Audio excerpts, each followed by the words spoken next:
Number, may platform siya na sinabi kung anong gagawin niya para sa bansang ito.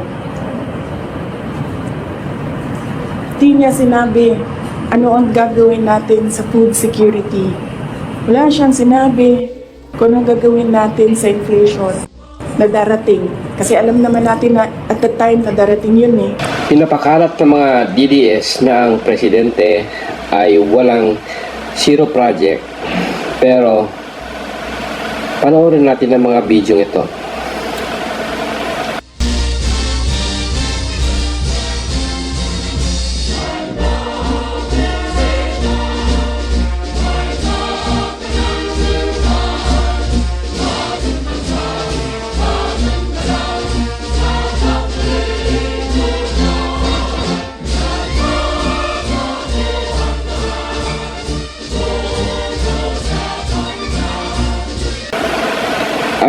Dahil ang presidente ay seryoso sa kanyang atikain mapaunlad ang agrikultura at may iangat ang pamumuhay ng mga magsasaka sa ating bansa. At noong December 13, 2023, binuksan niya ang Balbalungaw Small Reservoir Irrigation Project sa Lupao, Nueva Ecija. Ito ang reservoir na ito ay naglalayong makatulong sa 560 na farmers at 967 hectares ang kanyang kayang mapatubigan.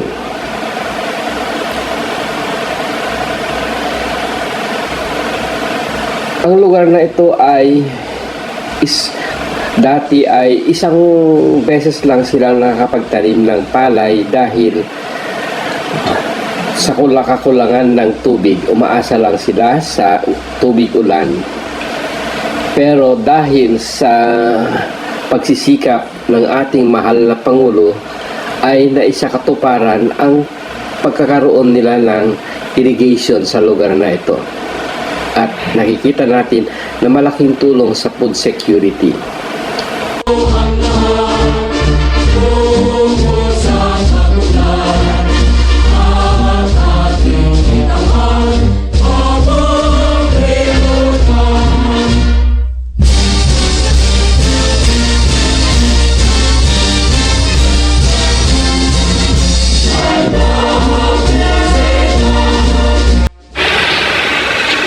Noong 2023, ipinag-utos ni Presidente kay NIA Administrator Engineer Guillen na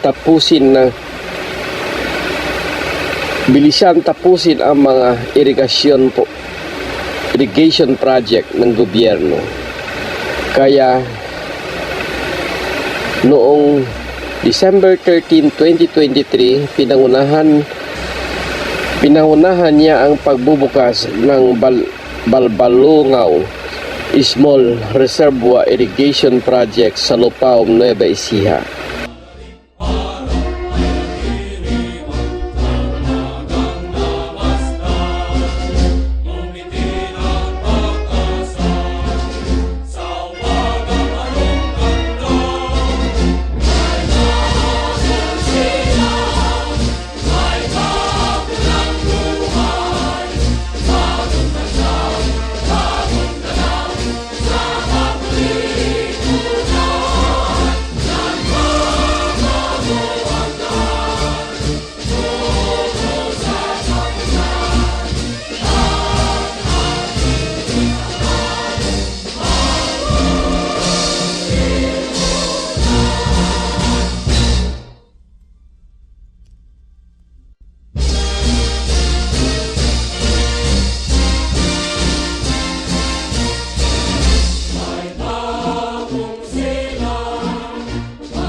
Kaya ang laking tulong sa mga agrikultura at para sa food security ng bansa na inaasam na makamtan ng presidente.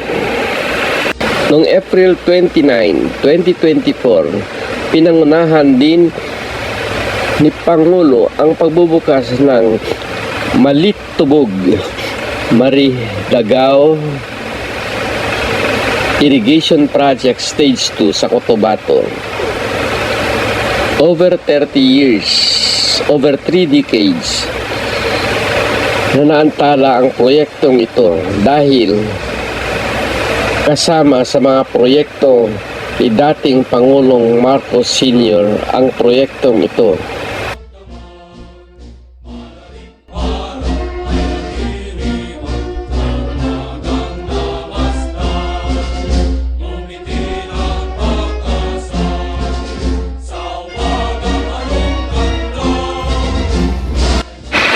Ang proyektong ito ay dapat matapos pa noong panahon ni Pangulong Noynoy Aquino noong 2015, pero walang nangyari.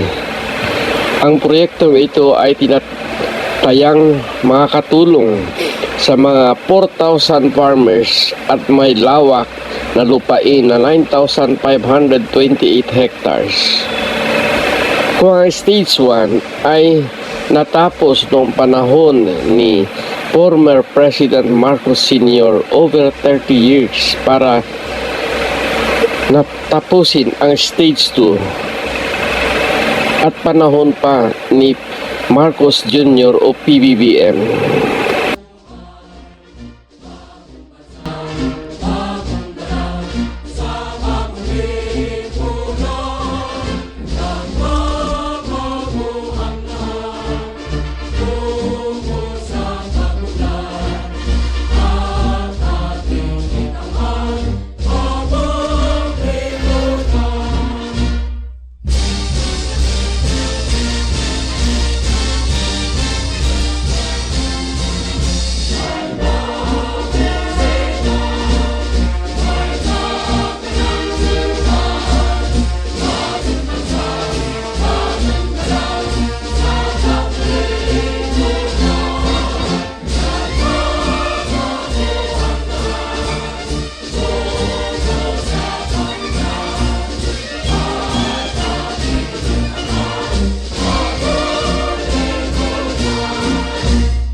Nagpapatunay lang ito na ang mga nakaraan administrasyon ay walang political will sa mga ganitong programa.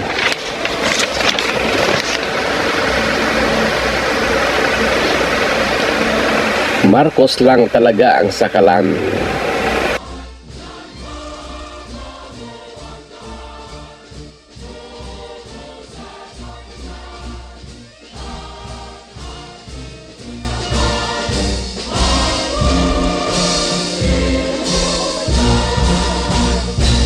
Of the government that aims to contribute to agricultural productivity and social economic development in the conflict areas of national opposition by former President Ferdinand P. Marcos Jr.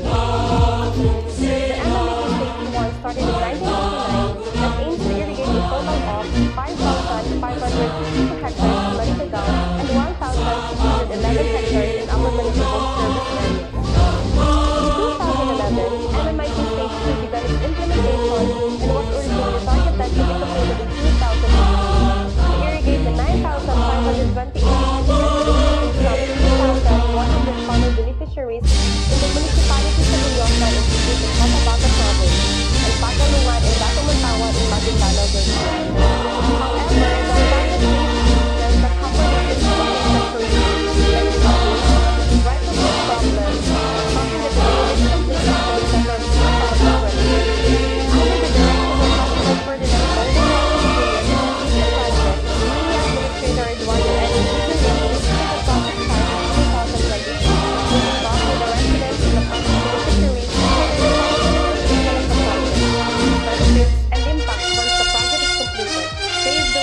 for some small impacts. Finally, the project is now completed and a series of test runs were conducted. Currently, more than 8,000 hectares are being partially irrigated and services enjoyed by the residents and access their projects, fostering an atmosphere of socio-economic progress in the area. Apart from its agricultural productivity to improve the lives of the farmers in Cotabato and Mactan provinces, the project is instrumental in convincing the villagers to stop the war,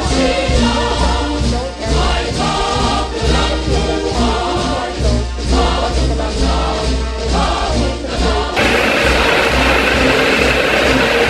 Noong June 10, 2024, si Presidente ay binuksan ang Kabaruan Solar Irrigation Project sa Quirino, Isabela at tinatayang 237 farmers at lupain na may lawak na 350 hectares na sakahan. Dito, dati gumagastos sila ng 60 liters per hectare, liters ng gasolina per hectare para sa patubig ng kanilang palayan. At malaking papasalamat nila dahil ipinatayo ng presidente ang Kabaruan Solar Irrigation Project at hindi na sila gagastos pa ng mga gasolina at mababawasan ang kanilang gastos para sa pagtatanim ng palay at lalago ang kanilang kita.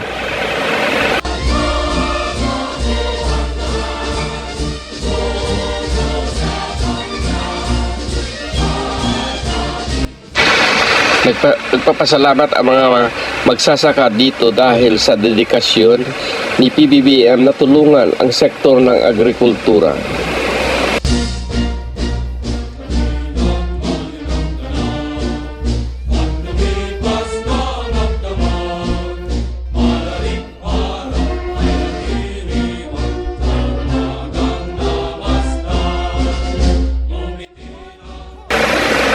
Noong July 16, 2024, si BBM ay binuksan ang Dahalaor River Multipurpose Project Stage 2 sa Kalinog, Iloilo.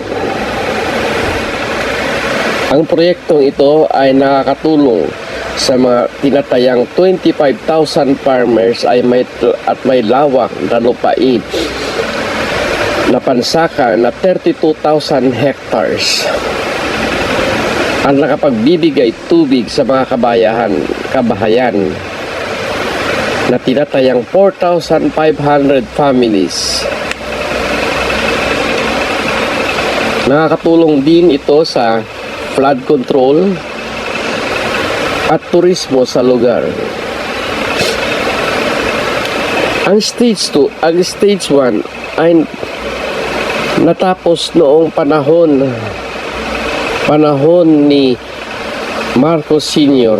at hinintay pa ng another Marcos para matapos ang stage 2. Kaya sa mga nagsasabi na zero project si PBBM, manigas kayo.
Noong July 19, 2024 at pinasinayaan naman ni Presidente ang pagbubukas ng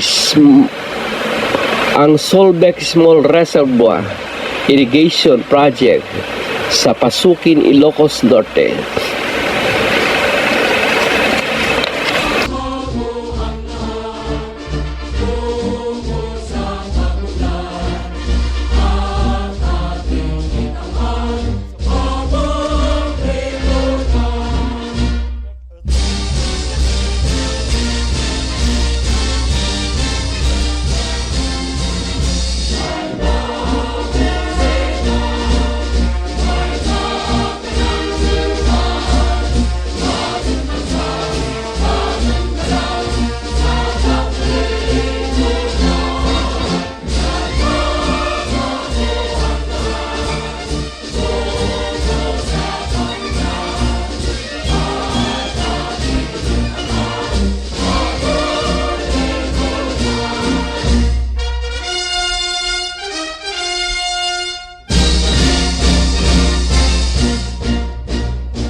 The first impounding dam project sa probinsya.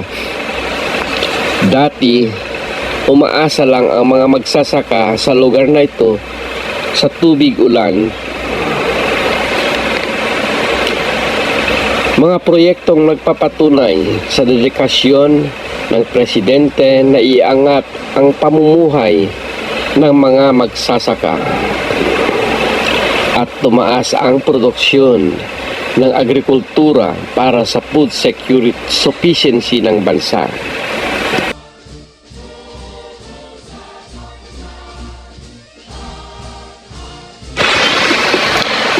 Mga kababayan, magtiwala at ipagdasal natin ang nagabayan ng Diyos ang ating Presidente dahil nakikita ko na tama ang kanya ginagawa para sa Pilipinas. Tulungan natin ipakalat, ipaalam sa sambayan ng Pilipino ang mga proyekto na pinapagawa ng Administrasyon Marcos kasi laganap ang mga fake news ng mga DDS na zero project daw si PBBM.